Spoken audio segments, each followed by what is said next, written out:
Halo teman-temanku semuanya dimanapun kalian berada. Semoga teman-teman selalu dalam keadaan yang sehat dan selalu dimudahkan dalam mencari rejeki. Berjumpa lagi dengan channel Ruang Imajinasi, channel yang berisikan tentang konten cerita romantis yang diberi latar belakang berupa video pemandangan alam. Pada kali ini di hari Selasa tanggal 29 April tahun 2025, saya menghadirkan sebuah kisah antara seorang pemuda yang bernama Rian dengan ibu kandungnya. Kisah ini dimulai 10 tahun yang lalu, saat Rian masih 18 tahun. Suatu siang, Rian pulang dari sekolah. Sama seperti biasanya, Rian hanya ingin mengganti baju, lalu pergi bermain di rumah teman karib, Teguh. Dengan motor pabrikan Jepang dengan logo S yang tengah booming waktu itu, Rian memasuki halaman rumah. Si ayam jago Rian parkir di bawah pohon mangga yang rindang. Sempat Rian lihat sebentar. Semoga lampu dan speedometer tidak lepas setelah dimodif, stang patah, kemarin. Rian memasuki rumah dengan salam yang menyertai, tapi tidak ada yang menjawab. Dalam benak, Rian bertanya-tanya. Namun setelah mencapai ruang tengah, Rian mendengar suara TV yang menyala. Seketika hatinya berdebar tak karuan. Seorang remaja dihadapkan pemandangan seperti ini, tentu saja sangat mustahil tidak bereaksi, bahkan jika itu ibunya. Rian dapat merasakan ada yang bereaksi. Meski ia adalah ibunya, tepat saja, godaannya sama seperti wanita lainnya. Rian tahu ini adalah kesempatan langka, tapi akal sehat masih mengakar di benaknya. Rian meninggalkan ibunya dan pergi ke kamar. Berganti pakaian dan melupakan makan siang. Rian memacu kencang si ayam jago, berharap bisa melupakan apa yang dilihat barusan. Waktu berlalu, Rian kembali memacu si ayam jago di jalanan. Matahari yang sudah hampir hilang di ufuk barat membuatnya mau tidak mau kembali ke rumah. Sengaja Rian pacu motornya lambat, berharap kejadian tadi siang bisa dia lupakan dengan tuntas. Tentu saja itu tidak berhasil. Waktu yang terlewati lebih cepat mengalir daripada pudarnya ingatannya dan Rian telah sampai di rumah dengan keinginan yang tersisa dari ingatan tentang tadi siang. Suasana masih sunyi.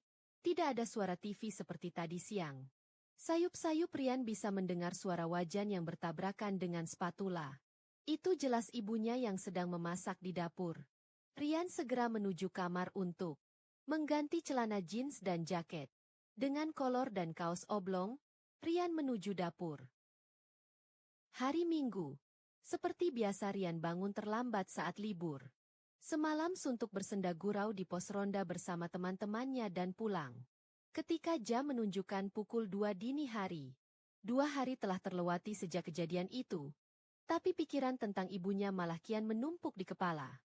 Rian bertanya-tanya, apa yang harus ia lakukan? Kakinya terus menuntun menuju kamar mandi. Pikirannya masih setengah sadar dan matanya masih menatap dengan buram. Tentu saja sekarang Rian sangat tidak fokus. Namun karena Rian sudah hafal setiap sudut rumah ini, keadaannya sekarang bukanlah masalah besar. Rian tetap sampai di depan kamar mandi. Ketika Rian membuka pintu kamar mandi, pandangannya pulih sepenuhnya. Di hadapannya sekarang, ada pemandangan yang indah yang bercahaya di bawah lampu kamar mandi. Rian tahu, tidak mungkin lagi keinginannya dicegah lagi sekarang. Pikirannya yang masih buram menganggap ini adalah mimpi dan tanpa sadar, Rian mendekati sosok di hadapannya ini. Dia memberikan penolakan, namun seperti apapun penolakannya tidak mampu mengalahkan keinginannya yang sudah dibendung.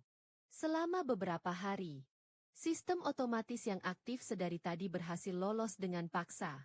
Rasa nyaman yang tak pernah Rian bayang kini menerpa. Penolakan yang sebelumnya dilakukan, sekarang sudah mengendur, digantikan suara isak tangis.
Segelas kopi di meja sebelah tempat Rian duduk. Menyeruput isinya ke dalam mulut. Rasanya dingin. Entah sudah berapa lama dia duduk di sini. Menerawang ke masa lalu. 4 batang puntung rokok sudah tersumpal di dalam asbak. Mungkin 2 jam lamanya Rian duduk di sini memandang riuh jalanan, walau sebenarnya pandangannya jauh ke masa lalu. Sekali lagi, Rian menyulut sebatang rokok dengan filter coklat itu. Rian menghisapnya dalam-dalam sebelum menghembuskannya. Hidup selama 27 tahun membuatnya tahu jika kenikmatan kadang datang dari hal sederhana. Bisa mendapat pekerjaan yang menghasilkan, menikah dan menikmati waktu luang. Rian biasanya sibuk dengan hobinya jika ada waktu seperti ini. Tapi ini libur pertamanya setelah 3 bulan mengerjakan proyek yang memiliki resiko tinggi. Dapat terlihat oleh matanya, bonsai kesayangannya banyak yang sudah gondrong, minta dipangkas. Mungkin besok akan dia pangkas mereka. Rian tersenyum ketika membayangkan apa yang akan dikatakan istrinya jika Rian seharian sibuk dengan bonsai-bonsainya. Dari kejauhan Rian dapat mendengar suara knalpot yang tidak asing di telinga. Tidak, Rian tidak menunggu seseorang. Hanya saja suaranya mengingatkan ayam jago yang berlogo S itu. Sudah lama sekali sejak Rian kehilangan ayam jagonya itu. Meski bisa membelinya lagi sekarang, tapi itu tidak akan serasa sama seperti apa yang dirasakan dulu. Dan tentunya, kenangan pahit sekaligus manis terjadi ketika Rian kehilangan motor itu. 2 hari berlalu sejak kejadian di kamar mandi. Rian belum berbicara dengan ibunya sejak itu. Rian sangat malu menegurnya. Begitu juga ibunya yang tidak menegur juga. Terlebih lagi, sepertinya ibunya menghindari percakapan dengan Rian. Suasana rumah yang hanya dihuni oleh mereka berdua itu menjadi sangat canggung. Tidak ada lagi sapa menyapa walau hanya sekedar menawari makan. Mungkin satu-satunya teguran ibunya adalah menggosok dengan keras alat masaknya ketika sedang memasak, memberi tanda dia sedang memasak dan meminta Rian makan setelah ia selesai memasak.